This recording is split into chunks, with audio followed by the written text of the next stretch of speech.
Përshëndetje të gjithëve, ne jemi Trade Castlevania, si çdo javë me Henrin dhe me Irdin këtu, do të flasim për lajmet e eventet kryesore, do të analizojmë tregun, do të shikojmë crypto, stocks, mallrat dhe forex do t'i mbulojmë pak. Pas një javë me ulje këtë javë, ka qenë një javë ndoshta pak e mërzitshme për investitorët, si këto ulje normale ndoshta i kanë friksuar pak, por normalisht që tregu është ndikuar dhe nga lajmet, por dhe nga volatiliteti që ka pas tregu këtë javë, si në stock ashtu edhe në kripto, por do të diskutojmë, kështu që ju ftojmë na ndiqni. Përshëndetje çuna. Përshëndetje Kleo. Po, ka qenë një javë që ka tentuar në disa herë që të thynte për më lart. Pastaj u çryer, themi, tregu. Edhe ishte ajo që theti që volatiliteti ishte i detyruar që të hynte pak volatilitet në treg. Kemi bërë analizë të VIX-it javën e kaluar që pak a shumë ka dalë, thjesht nuk kemi pasur volatilitet shumë të lartë, ka qenë një volatilitet në rritje pak. Patëm 3 ngjarje kryesore javën e kaluar ose këtë javë, se jemi akoma të dielën. Dhe ato 3 ngjarje disa dolën pozitive, disa negative, po nga fundi i javës ndodhi kjo shitja e të njëjtës dhe të premtes që kemi tani edhe në fundjavë në kripto. Irdi, një përmbledhje të javës ose ca pika që duhet të atëherë kjo javë ishte se shprite me volatilitet, doli të shturur duket Trumpi që tha do kemi 50% tarifa me Bain. Dhe në pas i anullovi të harëm në mëngjes duke që ishte ditë pushtimi tregu për stocks, tha që tarifat me Europën të shtyhen, për që tregu e priti shumë mirë të martën dhe të mërkurën. Pastaj kishim datat kryesore që prisnim të gjithë, domethënë kishim Nvidia earnings, që dolën mirë, por nuk dolën siç dalin Nvidia earnings, që dalin më mirë se parashikohej gjithmonë. Pritesh 0.0 domethënë kishte shumë marsh të lartë, domethënë nga 0.74 cent për aksion deri në 0.89. Ato do në 0.83. Këtë dolën diku në mes. Edhe future evaluation dukeshin mirë. Dhe marketi pritej mirë, po jo më ndërshtyes të madhe, diku te 5-6% lëvizje Nvidia. Ndërkohë që lëvizja pritesh nga options, domethënë pritesh diku te 10 deri në 15%. Atje ku ishin pozicionuar options. Si për puts, si për calls. Kështu që kjo domethënë ishte pak a shumë, ishin të fiksuar nga GDP reversion, që bën rishikimin e GDP-s të enjten. Kjo domethënë soli data ulje e tregut, megjithëse doli nga -0.2, që ishte -0.3 muajin e kaluar. Prapë domethënë është negative, sepse tremujori më parë domethënë ishte 2.5% rritje, tash jemi -0.3%. Kishim dhe FOMC meetings, që kishin këtë merak domethënë, një stagflation pak a shumë. Prisin rritje deri në 12.27 të inflacionit. Ndërkohë që parashikimi ishte deri në 2025 për shkak të tarifave, për shkak të politikave të Trumpit, megjithëse në fund kishin vënë një paragraf që thoshte që do të ta përmarrëveshje këto headaches do të shmangen, por siç e pam Trumpi e ndryshon mendimin ora minutë. Pasdori FOMC minute anoncoi 50% tarifa me Europën, kështu që është vështirë për të parashikuar. Kishin merak edhe tregun e punës, siç e kemi thënë edhe ne këtu, që mund të ketë një impakt më të madh se ç'pritej. Edhe i thamë edhe në raportin e mujor më duket të dolen 240K initial doublet scale lane të javë, nga 220-230 që priteshin. Edhe kjo solli prapë një rënje të tregut. Pak a shumë këto ishin ngjarje kryesore për mendimin tim. GDP-ja që vazhdon të jetë në ulje, tash pritet tremujorshi i dytë, se do jetë më kryesori. Nëse do jetë prapë ulje, do kemi problem. Domethënë, kjo ndoshta ka bërë edhe tregun më të fiksuar. Se mos harrojmë që tremujorshi i dytë është impakti i tarifave për ilje e këtej. Kështu që do ta marrëm në mendje. Po, dhe për atë pjesën e Trumpit do shtoj këtu që nxori një një tarif për qelikun, Po. duket gjatë fundjavës. Po. Pas mbyll tregu domethënë po. Pas mbyllet e tregu dhe kjo është ajo papritshmëria e Trumpit që mund sjellë çorëntime ose ndryshime të sektorëve të ndryshëm. Punësimi, nuk e dija këtë pjesë e punësimit që kishin dalur sa kishin dalë 240 nga 220 të pritëshme. 20.000 vende pune domethënë. Një vend të pune më shumë. Që kërkohen domethënë. Të humbur, po. Kjo është diçka negative dhe unë kam përmendur shumë që kjo mund të jetë një shenjë fillestare një recesioni. Dhe unë shikoj atë zonën mbi 250.000, kur fillon atë zonë mbi 250.000 që të bëhet javë mas jave dhe filloj një rritje graduale, atë edhe në shenja dhe parë dhe në fund dhe të tema ndoshta dhe javës që do vi, dhe është jetë më shumë e përqendruar te punësimi. Kemi job openings të martën dhe kemi non-farm payrolls dhe niveli i papunësimit në Amerikë të premten. Kjo do jetë java. Po, kanë të premte dhe zakonisht, kështu që. Po. Kjo do jetë edhe për muajin duke këtë të premte, do jetë edhe për muajin, kështu që është e rëndësishme për të parë, për majin. Po, dhe kështu që ai lajmi ndoshta nga kjo javë që doli papunësimi ose rritja e kërkesës të papunësimit të 240.000 mund të qenë ajo momenti që ka filluar tregu të tregonte ato dobësit më shumë, me idenë që javën tjetër do dalin statistika për punësimin dhe po dolën dhe ato negative, atëherë mund të kemi një ulje dhe ka friksuar pak investitorët me sa përshikoj unë. Ishte edhe PCE data inflacioni, këto nuk ishin lëvizur, kishin ngjelur të norma që priteshin 2.5%, po që prap kur mendon në makro, domethënë janë akoma shumë të larta, sepse supozoj që në 2024 në të ishim në nivelet e 2%, ndërkohë që Fed në FOMC tha që mund të shkojë deri në 2.7% deri në 2027. Për që janë edhe këto problematike. Inflacioni ndoshta nuk stabilizohet atë zonë që kërkon Banka Qendrore Amerikane deri 2027, i bën që atëherë mund të shikojmë ndonjë ulje norma interesi. Domethënë pas FOMC minutes nga 80% që ishte që do uleshin në gjun, në qershor domethënë, kaluan në 98% që do uleshin. E kuptova. Edhe kjo domethënë është edhe kjo ka pasur atë impaktin të tregu. Domethënë që s'kan ulje normash interesi, siç e kemi thënë domethënë që Paul nuk i ul normat interesit, sepse thotë më mirë një ekonomi që nuk është të fuqishme, se sa një ekonomi ku inflacioni shkon në nivele të papërshtatshme. Eksakt. Edhe shëdeturum të bëj këtë gjë. Ta marrë gjendjen në këtë ose ekonominë në këtë situatë, që të presin ndoshta ndonjë recesion ose diçka që do ndodhe në treg ekstrem, që atëherë të marrë vendime. Unë mendoj që ai është i friksuar që mund vinë një recesion, kam thënë me disa muaj tani, edhe kjo është arsye pse për ne si investitorë dhe tregtar gjithmonë ku kemi këto ngjarje ose këto statistika që dalin, na japin le të themi pak pasiguria sjell shitje që kemi pasur këtë javë. Është shumë e thjeshtë ajo që personat thënë më mirë të rinë në cash ose investitorët thënë më mirë të rinë në cash se sa të rinë në treg, kur nuk e di se sa mund të ulet tregu me ndonjë lajm ose diçka që dalin pa pritur nga Trumpi ose statistikat ekonomike. Për Nvidian ti jeni po flisi pak për Nvidian, si e peti Nvidian, se unë e di që ti e ndjek shumë tregun e semiconductors, e treg shumë, edhe Nvidian e ke tregtuar disa herë.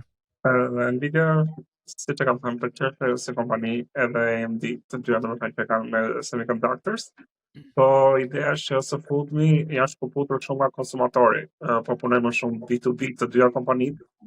Edhe kjo bën pak më të vështirë për të parë impaktin. Zakonisht vetëm tash marrim vesh çfarë bën Nvidia në për këto konferencat e mëdha, në për raportet, ndërkohë që më para ishte më lehtë për të parashikuar, sepse shikoje produkte që ecnin, shikoje hype në social media ose kështu domethënë, doli kjo karaktere grafike, shikoje sa rrit performancën. Kurse tash janë fokusuar më shumë në kompani të mëdha dhe nuk është se ka shumë publicitet. Edhe kjo ndoshta sjell atë efekti që nuk është se rritet me hype, më duket sikur është bërë po bën stagnation semiconductor. Këtë është për të parë. Shenja mirë nuk është, po që se ti ngjilet prap industria më e fuqishme në botë për momentin.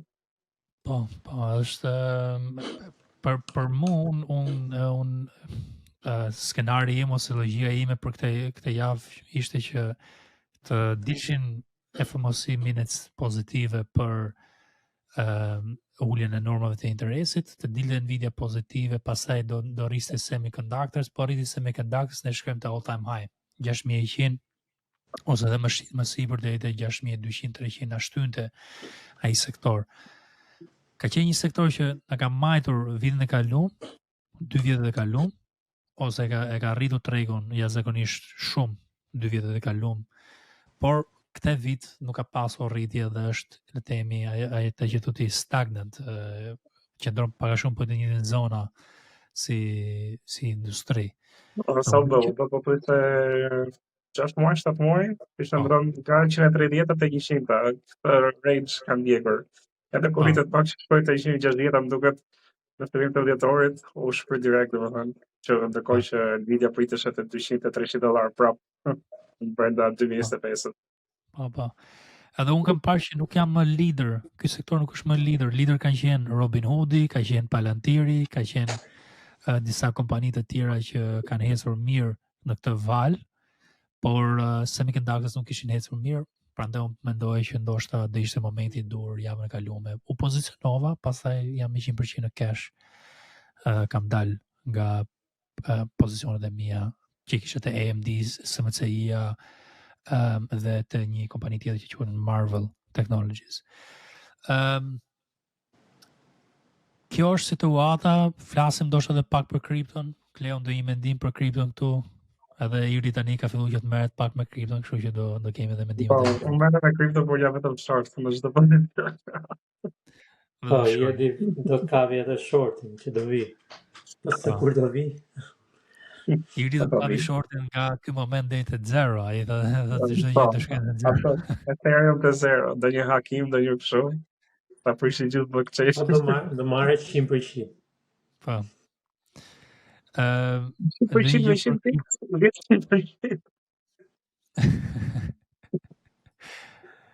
Po, kripto të javë e pas Bitcoin, cili ka pas të uljen, po me shumë si erdhi nga tarifa e qeliku që Trump bëri, që ajo i solli ulje tregut.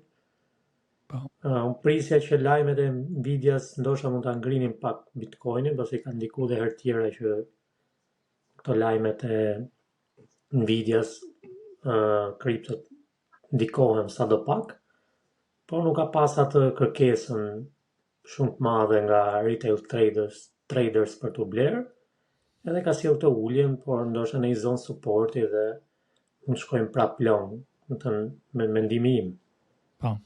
Nuk e di si e shikon ti, po. Po, unë një gjë që kam vënë re te kripto ka qenë Ethereum, që ka qenë shumë i qëndrueshëm, edhe pse ka rënë gjithë altcoins të tjera, ka rënë pak normale, por më duket sikur ka një kërkesë të konsiderueshme tani për ta blerë Ethereum në këtë zonë, duke qëndruar në këtë moment që ka qenë mbi 2500, 2400 gjithë kësaj periudhe, ose ne themi mbi 2300. Këtu ka qenë dhe një zonë historike, do ta shikojmë dhe grafiket pak më vonë. Dhe është një gjë që ka pëlqyer shumë. Dhe ndoshta është tregtimi vetëm në altcoin që unë kam siguri që mund të marrë një tregtim për long. Kundër Irdit kuptohet, Irdi është gjithmonë forever short. Short, sa të shkurtër, okay? Po të ti për long. Do të thaj 1% të portofolio situata. A fat mesëm po them unë që po shikoj ca kërkesë të madhe në këtë zonë. Dhe mund të heci tani varet se si do dalin rrethanat këtë javë dhe javët në vazhdim, por momentin më duket shumë mirë. Bitcoini po qëndron, po mban strukturat e veta le themi të trendit, vazhdon të gjejë support, edhe pse bën ca dipe, gjen support.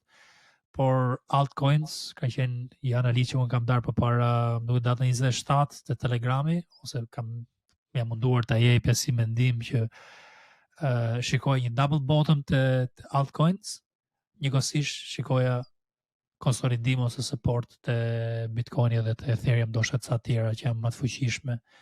Edhe kështu që do kishim le themi double bottom, do sillte një kërkesë të madhe në altcoins.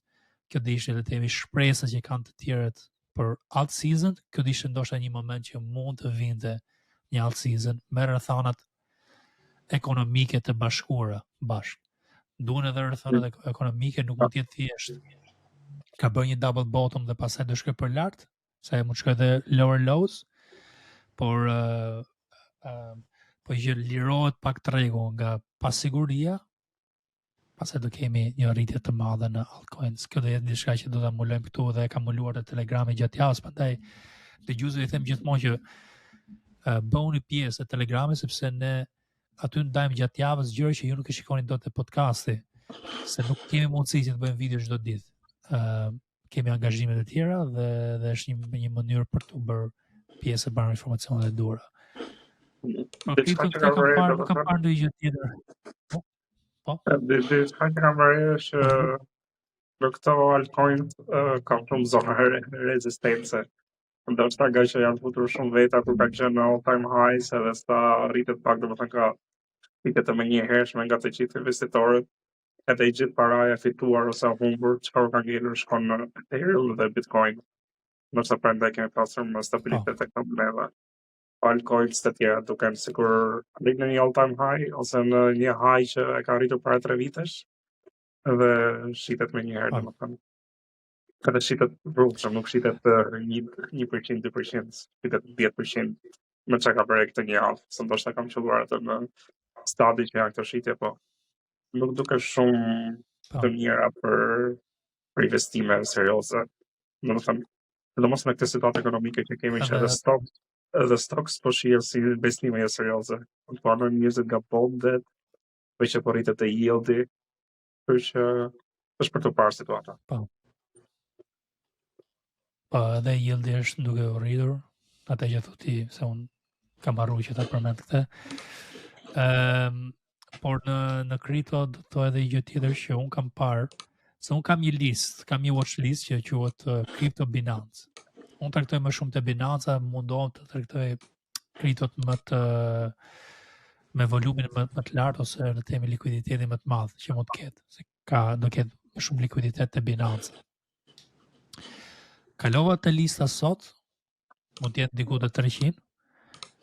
Besoja 40-50 ka dalur nga lista e Binance.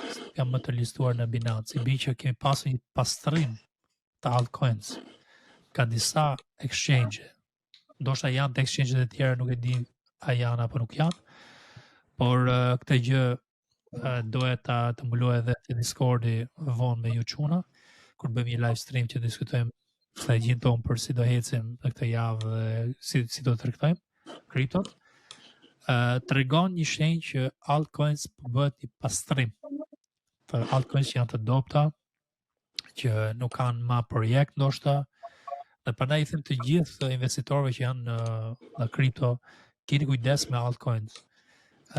Mos e shikoni si investime afat gjata, janë investime më shumë afat shkurtër ose të mesëm, me studim, dhe projekti mund të jetë shumë i bukur ose të ngjajë shumë nice që mund të ndryshojë botën, por gjithë ato projekte aty që kemi 1000 apo 2000, thënë po dini gjëra.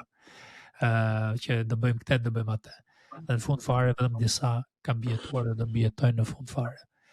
Është ata, se din nëse keni parë këto dokumentaret për këto kriptot më të mëdha, scams, po janë 2-3 veta që punojnë, marrin në rreth me qëra një zyrë të madhe dhe sikur të duke profesionist, edhe pastaj marrin para investitorëve, shikoni çfarë jemi, çfarë bëjmë, kështu që janë më shumë vështirë, domethënë kjo është një teknologji nga e para. Janë kompani të mëdha si Google edhe që s'po ja dalin dot domethënë me quantum, çfarë mund të bëjë kripto ose janë kompani fillestare që marrin kapitalin ndoshta në mënyra fiktive, pa një projekt, pa diçka, kështu që është shumë e rrezikshme. Ethereum ka një blockchain të tërë, domethënë që kalon çdo transaksion, edhe prapë kur vjen puna po solu hate nga tregu. Imagjinon një altcoin që çfarë projekte mund të ketë. Po, ke drejt, plus këto gjëra ndodhin jo vetëm në kripto, ka ndodhur edhe në tregun e aksioneve. Kemi në stock ka shumë kompani. Nëse ke parë Wolf of Wall Street, ka shumë kompani që shiten që janë garbage, po që kanë një përshkrim të mirë. Investitorët pas një kërkim, pas një gjë. Kemi edhe një video të Mark Cubanit në YouTube, që ishte publikuar një djalë për të parë të gjitha data sheet të kompanive, edhe u bë short të gjithë kompanitë që kishin probleme, edhe bëri miliona dollarë. Kështu që studimi është gjithmonë më e rëndësishme. Të paktën të stocks ke sigurinë që ke të hapura shpenzimet, kredit, i ke të gjitha të listuar, domethënë edhe kjo të jep një siguri që po bëre due diligence tënde, e ke gjithmonë një siguri. Nëse e mirë ekonomikisht. Ke edhe kompani që gjasma kanë bërë AI, për shembull Bubble Builder.ai. Ka qenë një kompani që thoshte që ne të ndërtojmë aplikacione për telefonat me AI, po aktualisht punësoshin njerëz në Indi dhe i bëshin ato, kanë mbledhur diku te 500 milion dollar investim nga investitorë të ndryshëm, përfshi këtu dhe Google dhe Microsoft dhe kompanitë të tjera të famshme investimi, llogaritë që dhe kompanitë të mëdhaja gabojnë në vendimarrjen e investimeve duke hyrë në projekte që janë scams, që janë mashtrime. Jo më investitorë të thjeshtë që nuk shikojnë asgjë, thjesht shikojnë në temi coins është këtu dhe po hy. Më pëlqeve ai artikulli që ju çova te Telegrami atë Discordi për Quantum. Ishin ja dy kompani Quantum shumë shady, kështu që posti do të thonë që ai unë short dhe kështu që ka në çdo sektor ka të tilla. Kështu që nuk është e veçantë tek kripto, por kripto është më e populluar, domethënë, edhe ndoshta ka marrë dynaminë e keq nga meme coins edhe këto. Po. Të thoja, unë vetëm kjo më ka çuditur këto ditë kur e pasha te listën time, se unë shikoj gjithmonë listën e Binance-s, sepse aty tregtoja shumicën e rasteve të mia për arsye likuiditeti, kur pash që 50 nga ato kanë dalur, i bën që duhet i pastroja 50 ose diku te 40-50 nuk ishin. Okej, patëm dhe Floririn që vazhdon te konsolidimi tani te kjo zonë. Më pëlqen Floria, kushton për long tash është në një zonë që ti dihet. Ky është momenti më i mirë për një trajtim afallmesë. Po. Për ty ndoshta jo, por për mua.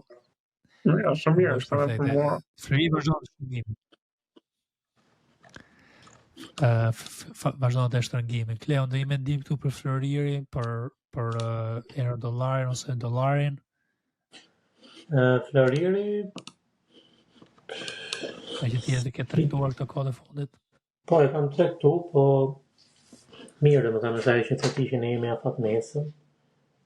Duket okay, po ndoshta mund të kemi edhe një rritje këtë javë, varet si do shkoj tregu aksioneve, gjithmonë unë e lidh me atë frikën e investitorëve për të investuar në stocks ose në kripto dhe normalisht që gjithë parat shkojnë tek Floriri.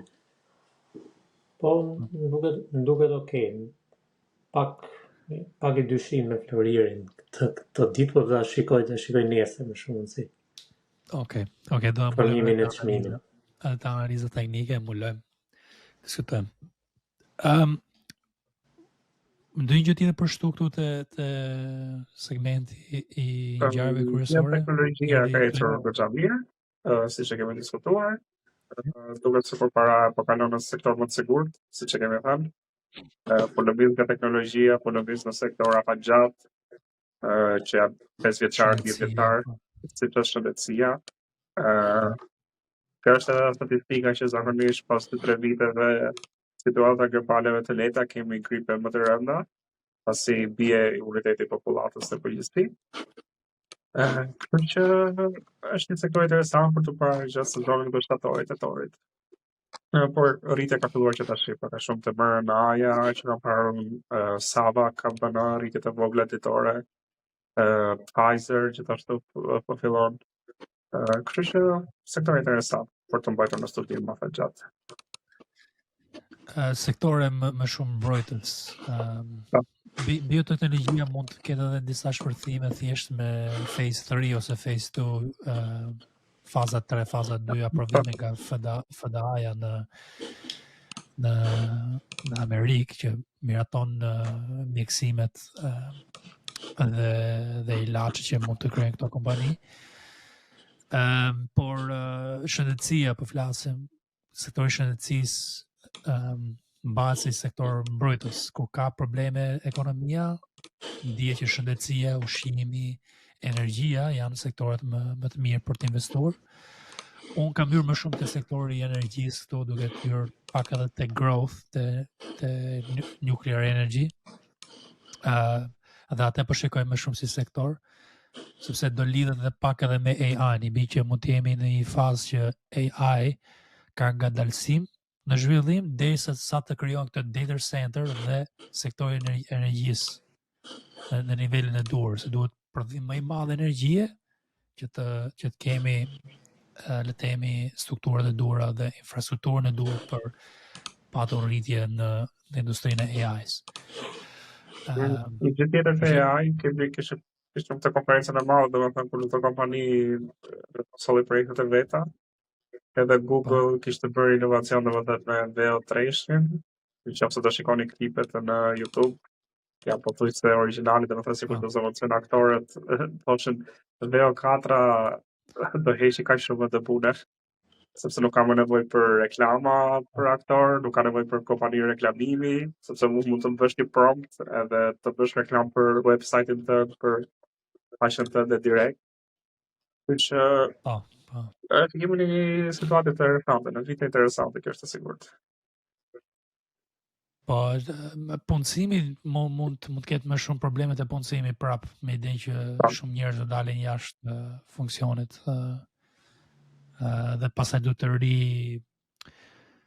të vetëm personat që nuk dalin jashtë të temi jemi ne tregtarë, se çfarë do të thotë që ndodhen në Lexova diçka do të thonë që 20% e white collar jobs, entry level jobs, domethënë mund të bërë të parancishme vetëm nga AI. Që studentët që sa dalin nga shkolla ose të rinjt mund të kenë akoma më shumë vështirësi për tregun e punës në vitin e vazhdim. Patjetër. Të para edhe kredia që marrin. Gjithë që të bëni pjesë të reklame, të bëni tregtar, poshtë lart në treg me swing trading. Keni dhe Discordin ton privat për që doni të bëni profesionist, jo thjesht le të themi për qef. Edhe kështu që një punë që asnjëherë s'do shtohet, dhe duhet gjithmonë tregtia, gjithmonë do lëvizet tregu poshtë lart. Dhe nuk keni frikë fare nga recesione ose gjëra të tjera, se edhe ku ka recesion e fut një short edhe fiton diçka.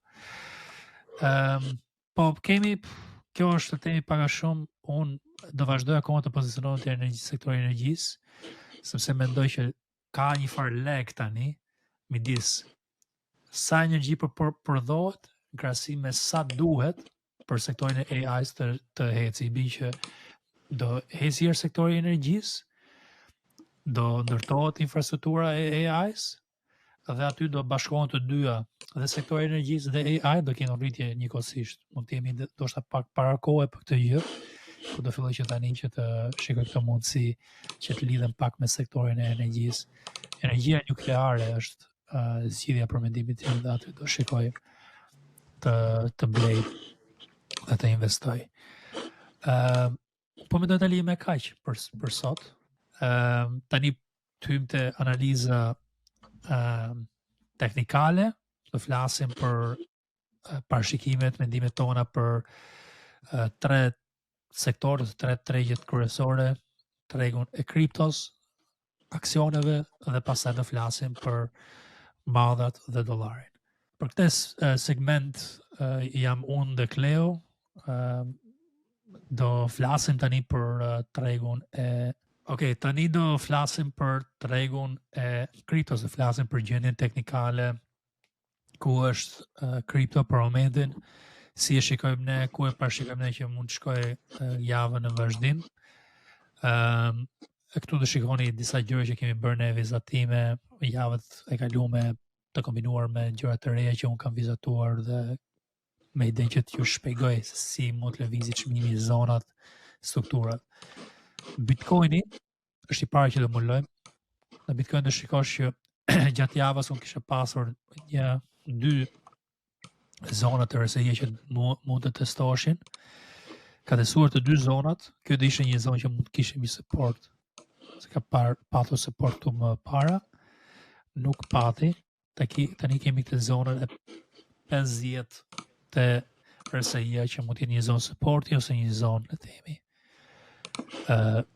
ndryshim trendi komplet. Unë kërkoj një support këtu, ke parë blerjen fillestare, dhe kjo blerje mund na çojë deri te një zonë këtu lart te 108. Ritestim. Mund ta quajmë. Edhe pastaj të vendoset. Me aq sa po shikoj unë, tregu mund të bëjë diçka që mund të jetë, le të themi, një mini konsolidim, po që vazhdon që të marrë këtë zonën e 103. Edhe realisht do ta marr për mendimin tim që kemi një fuqi për blerje.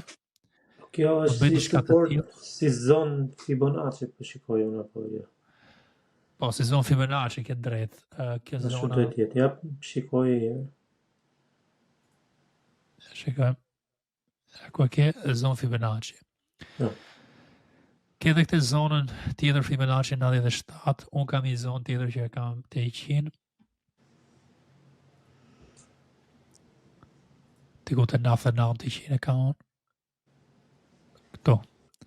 Kjo dhe ishin këto 2 zona, 3 zona më poshtë. Dishte mirë që të mande një nga këto, dhe pasaj të tregtoshim një long, një vazhdimsi. Ideja këtu është gjithmonë që a do kemi mundësi të tregtojmë një vazhdimsi deri në 115 apo dhe 110 prap, apo i pëlqejet tregtarëve tani ky tregtim, besoj që po, sepse RR-ja këtu tani është 1 me diku 1 me 3 për të ritestuar 110-ën. 112-ën që kam bërë më parë 112. Sigur dhe 1 me 1 mund të realizonin këtu ato tregtarët e fatnesë. Pastaj me idenë që mund të shkojë edhe më lart, edhe të bëjnë 1 me 6. Këtë gjë po mendoj edhe unë. Pastaj prandaj them që edhe tregtarët e tjerë mund ta mendojnë. Mund të bëjë edhe këtë tjetër që është konsolidimi. Kjo konsolidim për i farë kohë, mund ta bëjë edhe më të thellë pak në rënje. Në këtë mënyrë. Që deri te zona 100. Edhe këtë mund të bëj, dhe pastaj të kapi një valë më të mirë, dhe na jep një rërë edhe më të mirë për këtë lëvizje për lart. Këtu do ishte më interesante mendoj unë dhe për te zona 90, 99, 97, 100 ishte një zonë më interesante dhe për fondet, dhe për institucione për ta blerë, dhe për mikrostrategjin për ta blerë. Kështu që mund bëj edhe një ulje deri aty. Këto janë themi parashikimet që unë kam. Për momentin unë kam hapur një short ka 107.2.1 diku këtu, jam një short. Tregu po gjen support, mund të kthej shumë shpejt për një long dhe do dalë me profit dhe pastaj të ripozicionohem për long. Shortin e kam hapur më shumë si një hedge.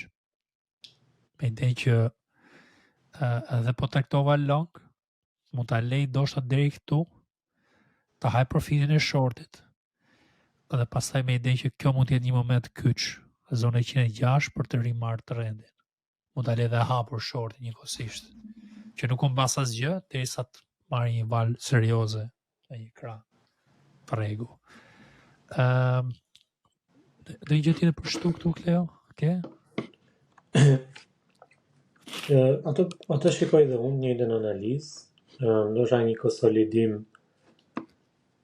tek një gjë që më pëlqen mua është 4 orarëshi që çmimi po konsolidohet e 4 orarëshi, ndoshta mund të ka nevojë për një rritje të vogël. Dhe pastaj do kombinimi dur, do të shikojmë si mund të ecë tregu se janë dhe lajmet e kryesore që do vinë këtë javë. Punësimi. Që më ndikojnë, punësimi që më ndikojnë dhe varet si do shikojnë investitorët. Por dhe një ulje thellë të 100.000, 101.000 do ishte interesante, do ishte mundësi e mirë për blerë, por dhe kjo zona që është tani, nëse konsolidohet, mund kemi një vazhdimsi. Po. Që të blejet e temi më fuqishëm dhe ishte zona e 100, ose 97, një nga këto 2-3 zonat këtu. Sepse të bëshe më pëlqyer nga investitorët dhe për afat gjatë. Që me i lirë, e blenjë këtu, kam potencial për 11-10, ose 11-8, varet se ku dëshkoj e tempo, që për i bën një all time high. Të javori për gjim support, javori tregon shenja që mund të shkoj deri te 100. Është një zonë që edhe po e bëri dhe ishte normale me në strukturave të javorit që është formuar të javori. Këte po shikoj, thash kam hapur një short, këte e kam darë dhe në Telegrami, por më shumë si le themi një blerje fillestare dhe jo le themi totale, se po majtë këte 100 që jemi akoma low për vendimit. Kjo është unë që ta kuptojnë dëgjuesit, unë në këtë moment unë e lej tregun të bëj punën e vet. Them gjithmonë që kjo për mua është një zonë mean reversion. Paraja për mua është bërë këtu. Kjo zona këtu nuk më intereson fare për momentin, po tregtoj kot për më shumë për qef se sa për tregtim afatmesi. Se nuk ka mënyrë që të vi deri këtu direkt. Do të dalin ca lajme shumë negative. Dhe pora do bëj një blerje se akumulohet Bitcoini, do bëj një blerje në rritje dhe pastaj do hym short prap. E mi që vin deri te 100 rritet dhe hym prap short këtu edhe kapim zonën për një treg totalisht të shkatruar. I bie që shkojmë për prap të 70 ca, është shkatruar tregu. Dhe këtu fitojmë 27%. Kjo zonë është zonë vendimi për mu, që merr vetë tregu vendimin dhe unë marr animin. A do hy për long, në thyrjet e strukturave këtu, ose do rrita maj shortin akoma hapur me ide që të shkem për short dhe të hap dhe ca shortet e tjera më agresive. Ja tani që po flasim bashkë kemi tregun në rënje, pak si më thellë. Kjo është situata. Kështu që unë më intereson kjo zona dhe këtu nuk ka interesuar fare të blej bottom. Këtu kam pritur themi rimarrje në një animi ose një reverse, një kthim trendi dhe pastaj jam pozicionuar.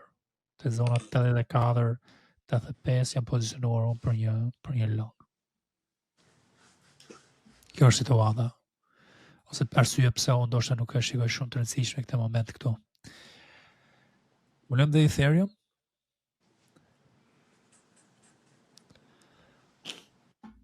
Ethereum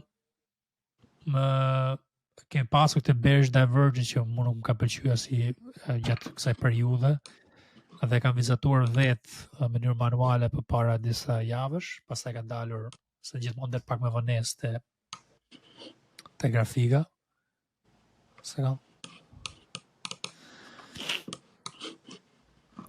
Dhe po thoj që Ethereum do po mall këtë zonë këtu dhe më pëlqen. Për mendimin tim, do ta marr me patjetër këtë zonë, po që duam ne mos shkatrohet tregu. Këtë zonë mund ta bëjmë edhe pak më thellë deri këtu, po kjo zona më pëlqen për një support. Kleo, ka një zonë më ulët këtu më duhet? E kemi të zona 101, 2100? 2100, ishte zonë për Ethereum që mund të ishte ai suport I fundit, dhe nëse thyesh ajo, pastaj është ajo që theti dhe për Bitcoin që kemi një shkatrim tregu dhe një kthim komplet trendi. Po, sepse Por nuk do shikoj, me këtë forcën që ka treguar Ethereum këtë javë, do të thënë, okay, ka rënë, por jo në ato nivele siç lëvizte më përpara, ka një qëndrueshmëri, ndoshta besueshmëri për investitorët, mund të vijë një val për long, formimi I çmimit tregon që mund të kemi edhe një val për lart në Ethereum më shumë se sa në Bitcoin. po. Kjo më duket është edhe 200 SMA e kjo zona këtu. Të 2700 që. Mos gaboj. Kleo po e verifikon. Se ka më shumë ema të grafika. Kjo është një zonë të 270-200 SMA apo jo? E sekond. Nuk e shoh dot për momentin, po. Gjithsesi. Nëse unë e di që besoj që nuk po gaboj këtu është një zonë afër të 200 SMA, po vendoset dhe trendi paga shumë javor. Një trend shumë I konsiderueshëm, themi. Po, është ajo zonë. Kryje, edhe kjo, prandaj kemi pasur këtë herë lart, herë poshtë, herë lart, herë poshtë. Prandaj unë kam tregtuar vetëm për lart me idenë që po e thyu këtë zonë, kemi një trend afat gjatë deri te 4000 ose 3000 ca. Nuk ka dalë kjo lëvizje, do shikojmë ndoshta për ndonjë short në thyrë të kësaj strukture këtu te 2400 deri te 2100. Këtu do ishte supporti final, edhe pastaj mund të bëjmë le të themi një taktim më të mirë deri këtu për 37% e tjera. Mos harroni që ne kemi trajtuar 40% rënje këtu me fitim dhe kemi trajtuar 60% fitim këtu për lart. Ka 1600. Kështu që kemi bërë 100% vetëm te Ethereum këtë vit. Edhe po që nuk kapim rastin për bottom këtu dhe kapim rastin për long, ne jemi akoma plus, mund të majmë edhe 20-30% të tjera, të paktën deri në fundi I vitit. Po mendoj edhe 2 valë të tjera do t'i ketë tregu. Nuk e di akoma animin qartë, panon pak si më shumë për short për momentin, por unë mendoj që do gjej support. Kjo është situata, supporti është këtu për mua, më I fuqishëm. Te 2100 ose te 2300. Këto 2 zona po shikojnë. Si support final, po gjë thyet. Për momentin më duket okay. Okay, Ethereum këtu, ndonjë altcoins tjetër, apo dalim me kaq për mendoj ona dhe pastaj altcoins të tjera unë edhe I muloj gjatë javës në TikTok kur më pyesni, I muloj edhe te Telegrami. Okay. Kjo ishte pjesa e kriptos, segmenti I kriptos që ne bëjmë parashikimin dhe analizën tonë javore. Shumë I qartu që Ethereum mund të shkojë deri te kjo zona 50 te RSI-ja, po thua te 2300-2100 është shumë I mundshëm dhe pastaj kemi një përmbledhje po bëj shumë shpejt për Bitcoinin. Një ulje që mund të bëj Bitcoini do ishte deri te zona 100 ose 99.000, po që bën ndonjë hije të madhe ose shitje të fuqishme mund të shkojë deri te 97. Po kjo zonë ishte shkatrim, në kësaj zone ishte shkatrim tregu dhe një ulje ekstreme. Themi, bas kësaj vale, do të vinte një short deri te 50.000, po që thyet me vërtet kjo strukturë. Po, kemi akoma supporte të mjaftueshme të javori. Ka që ishte segmenti I kriptos, për më shumë mund të shkoni te Telegrami jon dhe të shikoni analizat ditore dhe mund të bëni dhe pyetje aty te chatrumi me personalisht.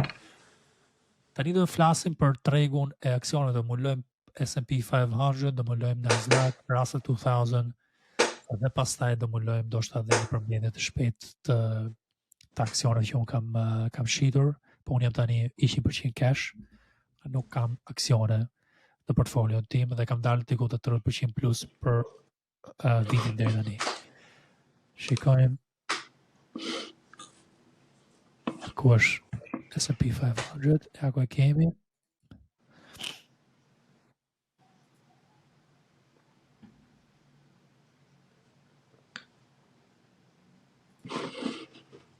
Okay. Javën e kaluar me analizat e mia, unë kam thënë që kemi dy zona që mund të kapi. Kjo është zona parë, ka vazhduar për lart, se kjo ka qenë të premten 23, pastaj kemi pasur 4 ditë, sepse një ditë ishte fundjava e të hënës, 4 ditë tregtim, një mini rritje këtu, dhe tani ndoshta mund të kemi një ulje deri te zona 5700 ose një vazhdimsi për më lart. Akoma jemi okay, nuk mendoj që kemi ndonjë dobësi të madhe te S&P 500, ka ndarë ca lajme negative, po jo në gjë themi që mund të më friksoj akoma. Këto dy zonat, kjo do ishte më mirë për tregun, sepse do të rinjallësh tregu dhe do kishte le të themi fuqi blerje aty. Por dhe nga kjo zona mund të kemi një rritje deri te 6100 prap. Më pëlqen edhe Nasdaqu që thyu këtë all time high këtu ose recent high, po shitje direkt te kjo zonë. Edhe kjo më duket se do që të vi deri te 20.000, 20.200, të testoj dhe pastaj të vazhdoj për lart për momentin. Russell 2000 ka rezistencë, edhe pse po rritet. Ka një rezistencë të. Kjo vizat trendit. Ta vizojmë pak më afër. Kjo do ishte zonë që unë do shikoja për të futur më agresiv të sektori ose të Russell 2000 të small caps. Kjo ishte zona.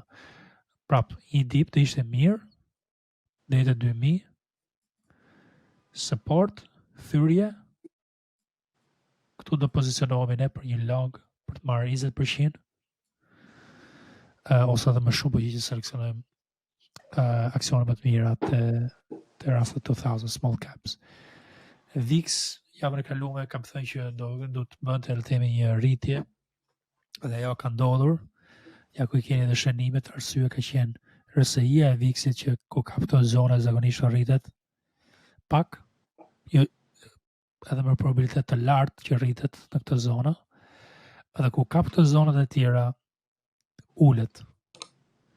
Pastaj kemi edhe zonat ekstreme që bëhet le të themi volatilitet të lartë në shitje të mëdha. Por ja pati rritjen ul, ndoshta kemi edhe një rritje tjetër. Derisa shkoj te kjo zona këtu që të bëhet një tregim mirë prap me pak frikë. Me pak frikë për investitorët.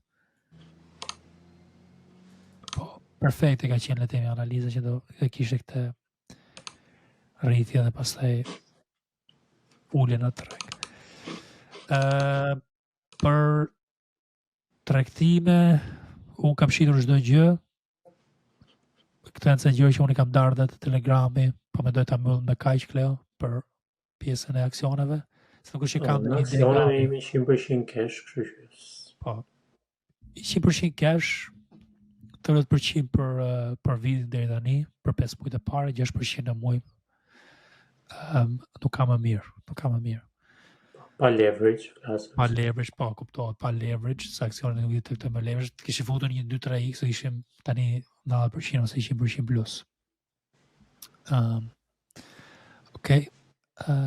Ku jemi, dhe kur flas për kripto, flas pa leverage, ku themi 50% apo ku themi 30% profit janë pa leverage ato lëvizje.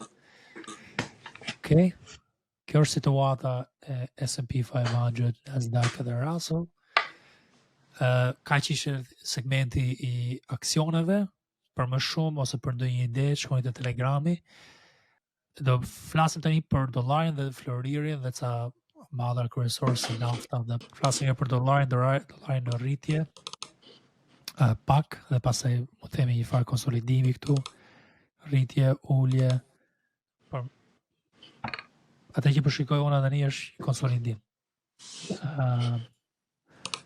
Derisa të rritet dollari më shumë. Konsolidim, unë mendoj që mund të shkoj prapë të një vështirë mendoj të ulet më shumë. Po ullet të 97. Nimi që të pësot fare dollari. Për mu është okej se unë my pound, zakonisht my pound edhe pozicionohem në pound kur ka këto ullje, por për ju që përmani dollar më të humri diku të 3% këto.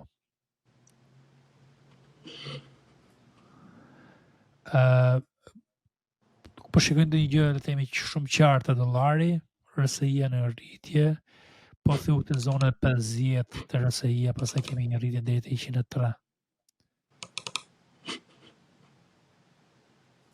Bien, diçka tillë dhe ishte lëvizja. Këto, pa e le këtu si shënim. Pastaj kemi këtë ullin deri te 97. Kemi floririn.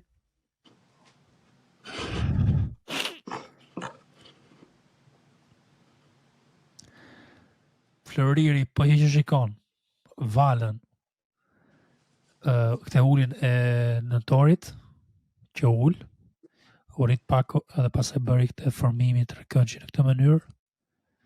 Ja ku kemi pasur ullin e thellë, tani mund kemi ullje ndoshta në rënje në këtë mënyrë, ose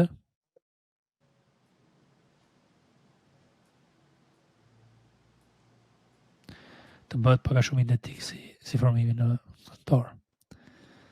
Flori do rritet besoj po që kemi ca ngjarje negative, mund të rritet edhe nga kjo zona këtu direkt, ose mund bëj këtë lëvizje. Deri tani nuk ka qenë keq. Ja ku e kemi. Qa mund bëj floriri këtu. Pas e kemi edhe tregtimin e dytë.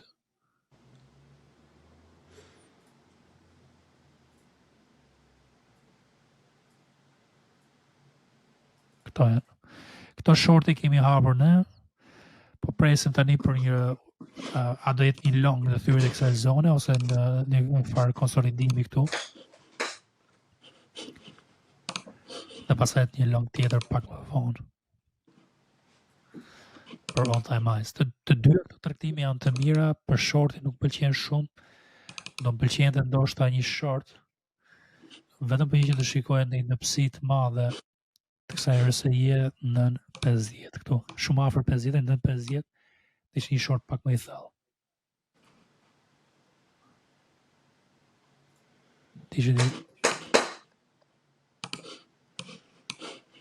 Diçka tillë. Do të vi këtë javë ky shorti. Po që ndodh. Kjo RSI këtu është shumë afër dhe më të thyt. Por zakonisht e man të këtë 40. E mi që mund të jetë një shitje e vogël për një ritestim. Prandaj probabiliteti janë më shumë të long këtu për mendimin tim. Po. Unë besoj që do të tregtoj këto, do mundohem të ta lej të konsolidohet pak më shumë dhe të tregtoj ndoshta në një val më afatmesme se sa këtë javë, po. Kjo është situata territori. Flasim dhe pak për US Oil dhe e mbyllim dhe këtë segment me kaq. US Oil në konsolidim. Këtu të shikoja unë ndoshta për ndonjë blerje, po që do bleja, po nuk do ta blej US Oil, do shikoj ndoshta ndonjë aksion. Kjo lidhet pak me sektorin e energjisë që ka hecuri tani. Dhe do ishte tregtimi i dur po që hecë sektori i energjisë deri këtu 1.3 për US Oil. Kjo është mendimi im. Korrespondencë perfekte me le themi fuqinë blerje mbi 50. Thyn këtë zonën dhe pastaj shkojmë deri këtu, bëhet shumë i blerë. këtu shitet me 1.3. Këtë ishte USO. Kleo, ndonjë tjetër këtu për të parë apo ta bëll me kaq? Ka që mbyllim. Okej. Mi mbuluam gjitha, pothuajse. Okej, faleminderit shumë të gjithëve që na keni dëgjuar deri në fund të episodit të kësaj javës. Ju ftoj që të bëni pjesë e YouTube-it tonë duke na ndjekur, që të merrni njoftime kur ne postojmë video të reja, dhe të bëni pjesë të TikTok-ut kur unë bëj disa live në javë, mund të bëj ndonjëherë bëj të dielën, ndonjëherë bëj gjatë javës, varet nga rrethanat e tregut, momentet e duhura që duhet dalë unë dhe të diskutoj tregjet. Keni dhe Telegrami që është komplet falas. Nuk ju chargëm asgjë, nuk kërkojmë asgjë për Telegramin. Është një mënyrë për ne që ndihmojmë juve, të japim mendime gjatë javës. Një gjë që po japim këtu, po mund të japim dhe informacione që mund të dalin ditë mas dite. Linku në Telegramit e keni te përshkrimi i videos më poshtë. Klikoni, hyeni, shikoni, mësoni diçka dhe ndoshta edhe antarët e tjerë mund të ndihmojnë me ca gjëra se janë shumë aktiv. Kemi 1300 antar, po kemi ai 20-30 antar që janë shumë aktiv dhe le të themi e vlerësojnë punën tonë. Kaq, ndonjë gjë tjetër për shtu këtu, Kleo? Faleminderit, na bëni subscribe në YouTube. Do të keni podcastin çdo javë. Edhe këto, do shihemi javës tjetër.